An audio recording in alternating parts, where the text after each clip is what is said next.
Welcome to the Focus on Why podcast. I'm Amy Rowlandson and I ask my guests one simple question. Why? Focusing on the importance of why, I share with you the relatable, uplifting and inspiring conversations I have with people from all walks of life. This podcast will encourage you to focus on your why to enable and empower you to achieve the success you desire. Have a purpose, have a plan, focus on why. Welcome, Bérengère and Vicky from Beevee Property. Thank you. Hi, thank you. Thanks for having us. I'm so excited to have you ladies here today. It has been so exciting getting ready for this podcast. I can't tell you. Yeah, we were super excited as well. I know, to it's go great to be here. on the great topic for a podcast about the why. I think it's a great topic. So super excited. Thank you very much. Yeah, so it's funny when you think of a new podcast, and this is one of the early interviews that I'm having, how the response has been a little bit overwhelming in terms of how it's been received, and people are so positive about it. And I didn't quite realize how much of an impact it was going to make, and it's only early days. So yes, let's share what you have to say with the audience. So tell me what it is, Beevee, that you do. Yeah, so Beevee Property, so we're providing a home for the next stage of your life. So that's our mission. We're providing co-living accommodation for different aspects of the market. So one is the high-end, kind of unique, very design and stylish home for professionals. So people like who working in like doctors or banks, this kind of market. But we also have the other end, which is providing homes for charity and social housing. Yeah, so making sure that we've got quality, safe, clean accommodation for people that can't afford it, as well as people that can afford it from the professional market. So that's what we do. Yeah. And what led you to have that balance in approach for two different markets? So I think, it's a good question. We kind of have, I guess, your passion for design. Yeah. So I like stylish homes, but also I think that was us before. The professionals who could afford a nice place to live but couldn't find something as nice as they could afford. So it was either far too expensive or good price but not feeling good inside. So that was the driver. I'm like, look, if I'm taking myself, what do I want to find? That's what I want to find with this budget. Do it, because a lot of people were in the same situation. So that was the driver for the professional side of it. Yeah, and I think for social housing, it's always been a passion of mine to go into social housing, specifically around. We're working also with women's refuges. Providing accommodation for people escaping, women and children escaping domestic violence. So this is a cause very close to my heart. So that's really, again, why we wanted to do social housing. So it kind of worked out pretty well in terms of that we service kind of two ends of a market, which both have huge demands. So and we get to do what we love. Yeah. No, it's good. And where is it that you're actually investing? Where have you got these properties? So primarily we invest in Birmingham. So that's where I'm from originally. So it was kind of a natural choice. But we also are a little bit further up north in Barnsley area as well. Mm-hmm. Great.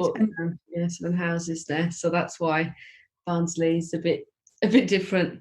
Mm. So that's what you do now. But what were you doing before, or what is it that you're currently doing alongside the property business?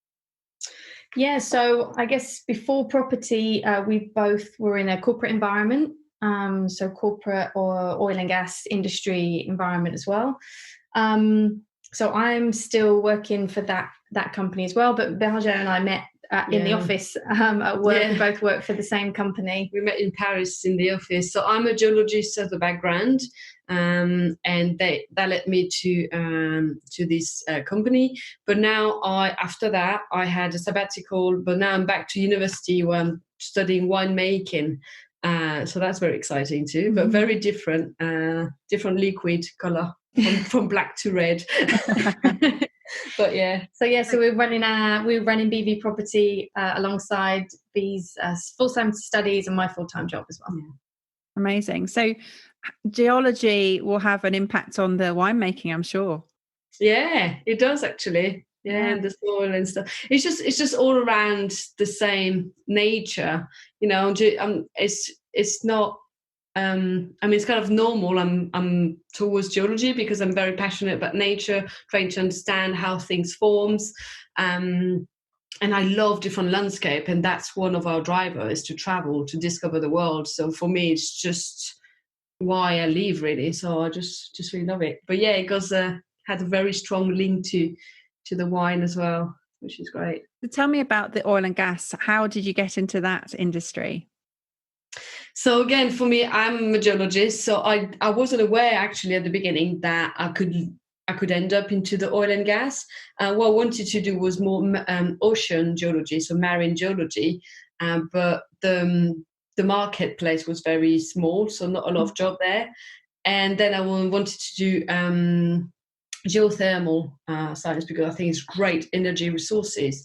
But again, for making really electricity and stuff, it was really low demanding job. And then I had this company next to my university, and that was just a great opportunity. Went there, just ended into the oil and gas by accident, really. But I'm very grateful for the company because it brought me my best friends, my partner, and a lot of development. So it was really, really good. Yeah, so similar for me, really. Just after university, I studied earth science and like IT information systems. And the job that I ended up in oil and gas was kind of perfect for those two kind of aspects. It's like geological software and things like that. And then wasn't really planning on ending up in that industry, but ended up there, and it's given us a lot of opportunities in our lives. So extremely grateful. Yeah. It's funny how things work out, isn't it? It really is. So you both met in Paris and you were working together. What happened after that? Yeah, so I think this is where a lot of things changed. Yeah. I think where Beevee Property ultimately was born was when. So that time I was living and working in Paris. Bérengère was working there also. Oh no, at that time I was back in Montpellier because of job. So that was part of the contract. I was spending 2 years in Paris and then back to Montpellier. So we were living apart again. Yeah, so it was kind of this remote distance relationship, whereas Bérengère was in the south of France, I was up in Paris. There was a lot of travelling every weekend to see each other. And then ultimately, I was moved back to my company was planning to move me back to the UK. Mm-hmm. So at that point, we had quite a big choice to make because even though Bérengère worked for the same company, they couldn't find her a job in the UK. So it was a question of, okay, am I going to move back alone? Yeah. I kind of have to move back because that's where my job is taking me. So it was a big... I guess we had to ask ourselves very key and important question in still an early relationship. So we had to make decision very, very early on, okay, is that okay if I take a sabbatical? Are you going to help me, support my living? All of these very important and deep questions that we had to have very, very early. Yeah, so I think when these key decisions come, you're either, change happens in two ways. You're either moving away from pain or you're moving towards pleasure. Yeah. And I think in our case, we were very much moving away from pain because it was a very painful situation. We just wanted to be together and we felt that we couldn't, and we felt like we didn't really have a choice as to, where we were going to live or if we could or could not be together. So that was really the point where we were like, we cannot continue down this road. There must be a better way to be able to be together, really. Yeah. And obviously the driving force behind a job is to get money. So we started to look into, okay, how can we make money? How can we make money in different ways? And that's really when certain opportunities opened up. And was there a catalyst or was there a sort of a pivotal moment? Yeah, I think for me, it was a colleague actually at work, a good colleague who recommended a book to me called Rich Dad, Poor Dad. I'd never heard of it. It's a famous book. Most people kind of know it. But at that time I was thinking, okay, I have no idea what that book is. She goes, yeah, it's about, being kind of mentored by Rich Dad about business and property. I was thinking, I've been thinking about property for a while. So I ordered the book. I consumed the book within about 2 days, and I thought, this is it. We're starting a property business, and the rest is history, really. That was quite funny, actually, because Vicky was sold to the idea straight away. But at that time, she was in Paris and I was still in Montpellier. And I was like, oh my gosh, what are we doing? What does that mean? And I just got really scared, and she had to kind of drag me along the way for quite a while before I stopped resisting, because I'm pretty resistant to things sometimes. But I think that was a great thing, just opened up massively a lot of opportunities. So yeah. So you sort of almost walked away from stability and security towards uncertainty, but knowing that there was a bigger picture here. Yeah, I think massively. The main driver really for us was love. Yeah, really. Completely. Yeah. Because we wanted to be together, and it's almost when you're forced to be apart, you kind of realize how much you really do want to be together, and not being allowed or able to be together, it almost was just overwhelming. Just not right. I think for us it was just not right. Some people would be okay with that, and that's fine, but for us together, we had a distant relationship for 3 years already in France, being in different cities, and we tried different things, and we're like, okay, we're not doing this again from 2 different countries. Like, we're not 21 anymore. We're a bit more older. So we're just like, now we love each other. We know it's good. So we need to make it work differently so we can actually enjoy life together and start something together. And seeing you together now, obviously it did work. Yeah, thankfully. It was a good move, wasn't it? Even in the lockdown, we're still happy to see each other every day. So taking control of your own decisions, how did that feel? I think it was good. I think it was the first time in my life that I took control of my future almost. It was almost before, when you're in a good, stable job, you just roll, you just roll with it. You get your pay rises when you get them, and, it's very comfortable existence. And I think for me, it was the first time I really pushed myself to say, right, what other possibilities are out there? And it was really this book that opened my mind, because before I was not a reader. I was one of these people where I don't read. I don't read books, and that was really the first book I'd read in a long time. And it just completely changed my whole mindset around personal development, opening up opportunities, not limiting myself to what I think I can do. It's a huge change. I think it's just seeing what other possibilities exist, like seeing what can we do, because most of us, we are in this job and we can't really see what else exists, or we just think it's just for the others and it's not for me. While actually, all of those people they're not lucky. They made it happen because they made a choice to take control back on their decision in life. So, that's how we see it, really. And for you, it's a huge choice to leave a stable job and go back to studies, change careers, move to a different country. Yeah, for me that was pretty big, but I kind of liked it. There was no plan B though, was there? There wasn't. Really. There wasn't. Yeah, that was maybe the. Yeah. It's, in one sense, it's scary because you don't have a plan B, but in another way, that what made it work, because you don't have the choice. Now that we're here, a lot of people that we love and love us said, okay, don't do that. It's crazy. Don't leave your job. It's safe. It's secure. So it's kind of a way to show that it works as well. I guess a bit of ego here, but it's the truth, Yeah. So once we're in this direction, we just have to make it work. So with that determination and armed with more personal development, what happened next? So I guess, Beevee was kind of born when we got back to the UK. So we both moved back to the UK. Bee signed up to her master degree. After a year in the UK. Yeah, after 1 year. So viticulture and oenology to become a winemaker. And we started growing the business. So at first it was very hard. I mean, it's still really hard. It's a hard thing to do. I think at the beginning, because you're full of kind of...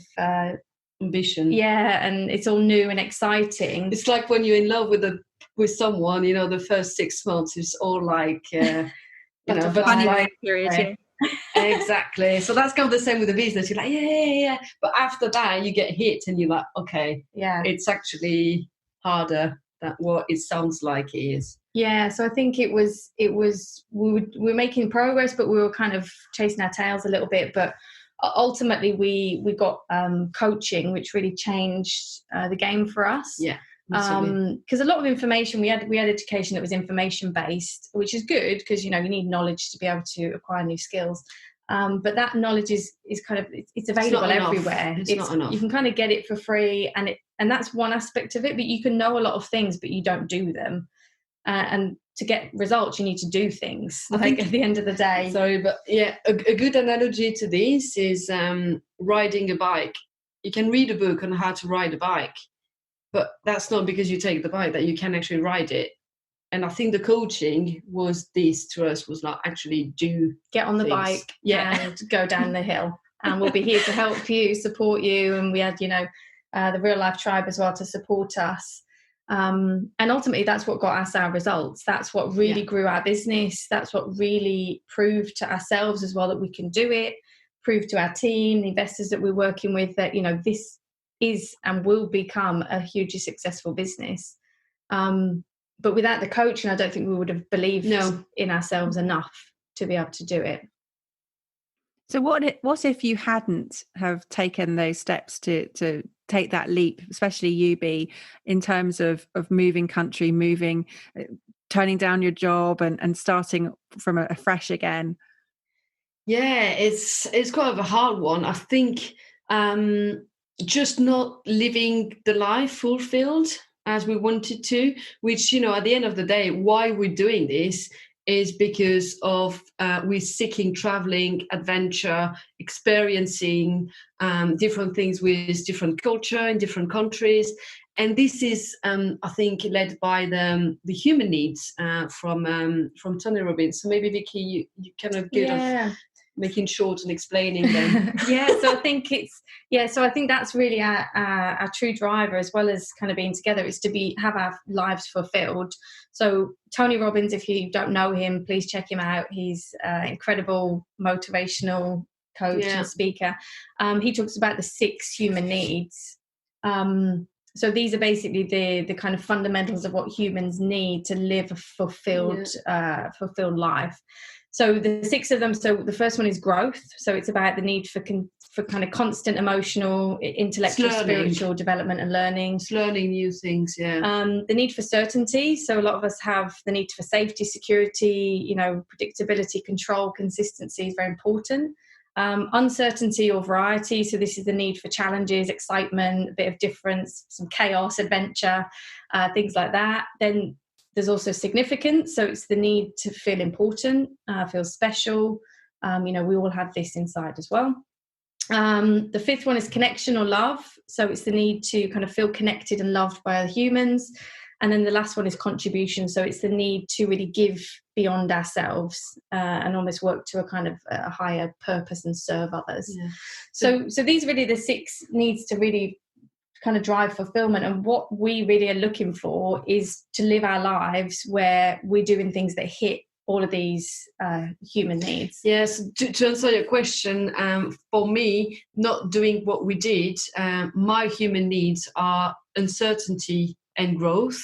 So actually leaving the job and moving to the UK was 100% aligned with what I needed. So it was hard and scary, but I like it when it's hard and scary. And I don't know what's going to be next. So for me that was good. Actually, I really enjoyed doing that. And then in terms of growth, I'm doing I've done a lot of different things. Like I'm from the oil and gas to the winemaking to now property investment, and we'll do other different things. And yeah, traveling, adventure, experiencing different things really fulfilled all of that for me. It's growing by, knowing different culture, knowing what other people are doing, different places, how to adapt. But on the other hand, it's completely uncertain because we don't know what's going to happen. And a good example to that really is I've just subscribed to a challenge that I will do in October. It's a rally in the desert on a quad bike. Just for women, so that's absolutely amazing. It's towards charity as well. So that's called the Trophée Rose des Sables. So it's in Morocco, and this will really, that's fulfilling my adventure side of it, the traveling and all of that. So it's really good. And Vicky did a great challenge last year. Yeah, as well. I think on the theme of adventure and challenges, I think even though our human needs are very different. So my primary human needs, or the drivers for me, is connection and contribution. So I like connecting with people. I like to achieve things also in teams, and I love to contribute. I like it when it goes towards a higher purpose and helps and serve others. That's really my drivers.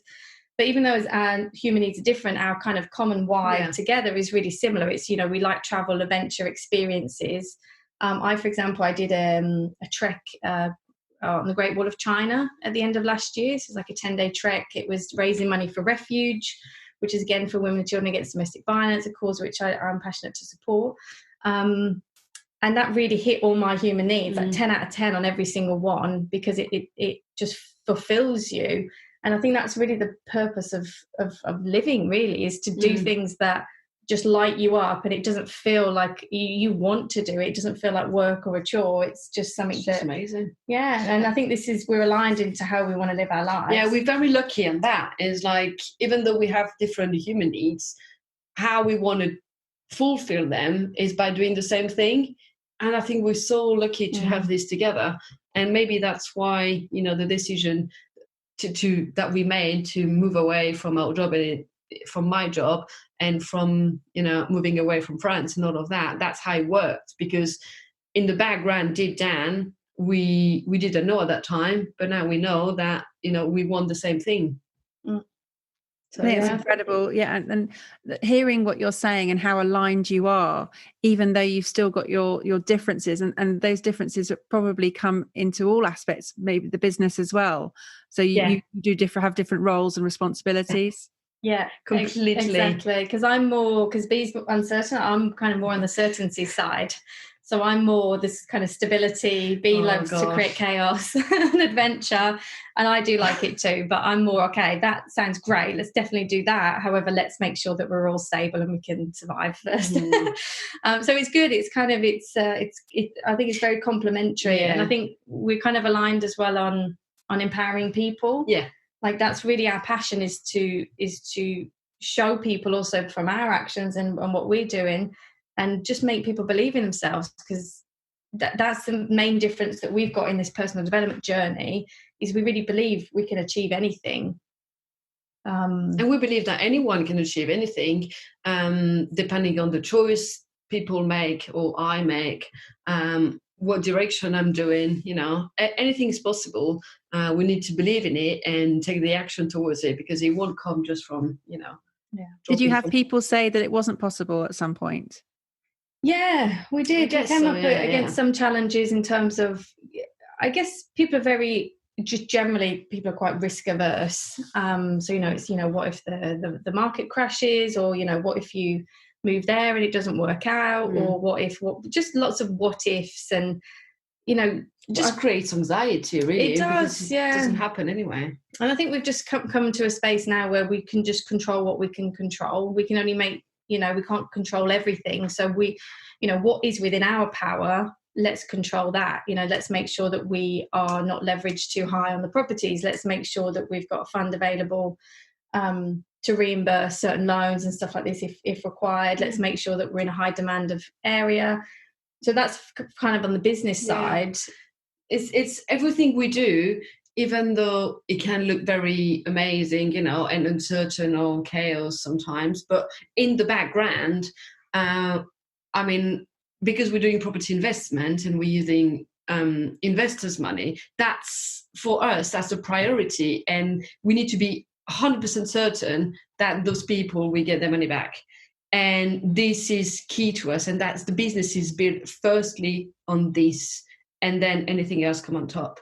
But the what if people said it, I think it made me realize that, you know, people are saying this, it comes from a place of love at first, even though that's not how I took it at the beginning. But this, again, is personal development, understanding what other people think, and the way they deliver the message might be completely different to what they actually think. And that was quite a big step forward, that was.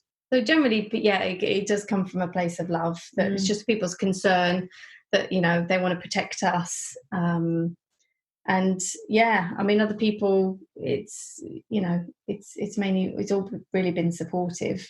Yeah. And, you know, it's normal that people can say things, and, you know, I'm glad the relationship is open enough for them to be able to say it. But at the end of the day, I'm living my life. And, you know, I got a quite tragic things that happened last year. I lost my cousin. She was just below 30 on a mountain climbing accident. And I was like, whoa, okay, she did amazing stuff, but I don't want this to happen. Anything can happen. You can't predict, you know, life can be short. So I'm doing things because I need to do things that I love every day. And yeah, that's my goal. I mean, I think this really hit me at the time. Big realization on why I live for and why we want to do this together. Yeah, and just that life is short. We all, you know, we don't know. think we're going to live till we're 80, 90 years old, but, you know, nothing is certain in that respect. So why not go after your dreams and follow your passions now? Why wait? A good example is today we're all in lockdown.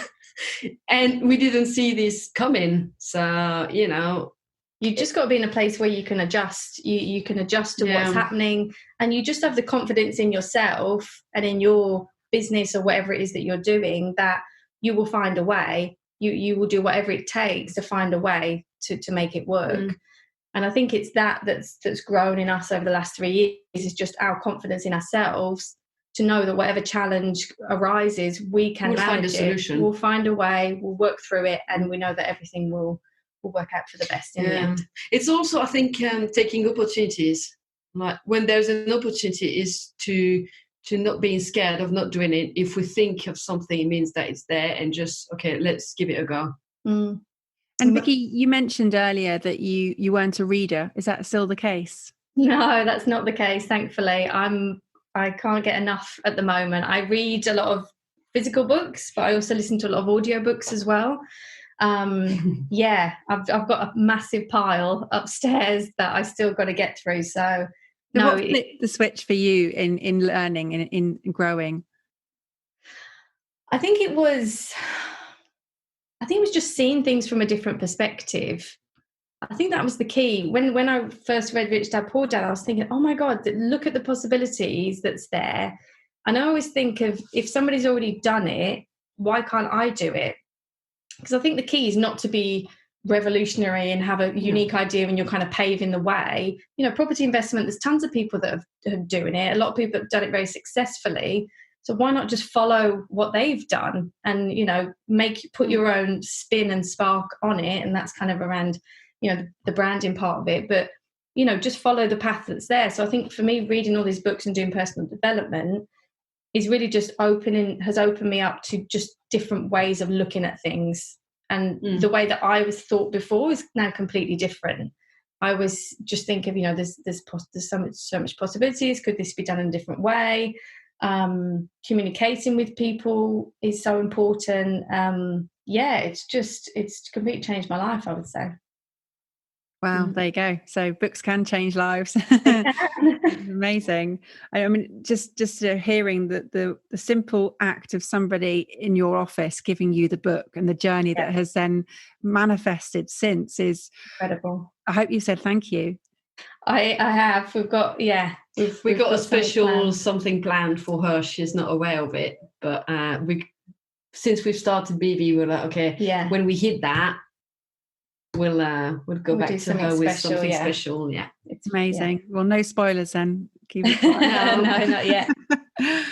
Well, how do people get in contact with you guys? Because I'm sure people will want to reach out and connect with you on social media and follow your journey. Yeah. So thank you for that opportunity. So it's pretty easy. It's Beevee, Beevee, Property.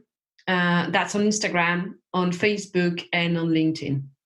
Fantastic. Well, I'll put these in the show notes anyway, just in case people haven't got a pen to hand when you're saying that. But I just want to say, ladies, it's been an absolute privilege meeting you guys. I've met you through the Property Sisters. Got an incredible group of women who are really working towards their own goals, but collectively together we're achieving something very, very powerful, which is supporting one another in everything that we do. And it's been an incredible introduction to everybody. I really sort of cherish being involved with you, everyone. Yeah, that's an amazing group. I really got a great energy from it, and I think Vicky is the same. Yeah. It's very, very good connection. I'm usually not, just women or anything, but I think this group is just sharing a lot of experience, more open as well, different perspective, different way of seeing this, and we just love it. Yeah, it's just a lot of really inspirational women doing amazing things. Yeah, so it's just great to be part of it. Yeah. It's a full-time job managing the WhatsApp group, though. I know. It is. It's a bit overwhelming sometimes. It's all just great content. When I say managing the WhatsApp group, what I mean is just keeping in following the feed, seeing who said what, and then working that back, saying, hold on, how did that start? And 100 messages. Where do I start? Brilliant. So again, thank you so much, ladies, for coming on. I just want you to ask or leave the guests by asking you one question, which is, what would you recommend to people out there who weren't sure to follow their dreams and weren't sure that what action they were going to take was the right action? What would you say? I think for me is if you feel the fear and do it anyway. Yeah, I think it's just, I think you can achieve anything if you really put your mind to it. And as I mentioned, it's like just follow the path that others have set, that others have done. And really, if your why is strong enough, you can achieve anything that you want. And just listen to your inner body and inner self. Yeah, inside what you want, and you just need to believe in yourself. Have a super strong why as to why you're doing it, and you can really achieve anything. Thank you for listening to the Focus on Why podcast. I'm Amy Rowlandson, and if you've enjoyed this episode, please leave me a 5-star iTunes review. Connect with me on LinkedIn, Instagram, and Facebook, and become a member of the inspiring, uplifting, and positive Focus on Why Facebook group. Have a purpose, have a plan, focus on why.